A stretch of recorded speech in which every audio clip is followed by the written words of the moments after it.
Israeli প্রধানমন্ত্রী Benjamin Netanyahu মধ্যপ্রাচ্যে উগ্রবাদী শক্তির বিরুদ্ধে একটি নতুন আঞ্চলিক জোট করার পরিকল্পনা ঘোষণা করেছেন।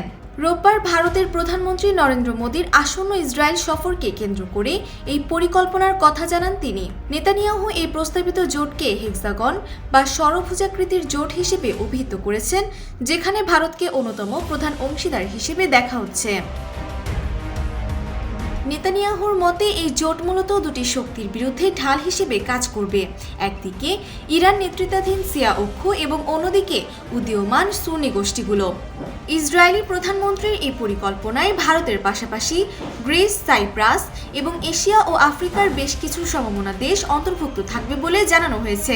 ভারতের প্রধানমন্ত্রী নরেন্দ্র মোদী এই উদ্যোগের প্রতি সংহতি প্রকাশ করে বলেছেন, উদ্ভাবন ও বিশ্বাসের ভিত্তিতে গড়ে ওঠা ভারত ইসরায়েল সম্পর্ককে দিল্লি অত্যন্ত গুরুত্ব দেয়। RICL TMX, যুগের পর যুগ স্থাপনা থাকে মজবুত।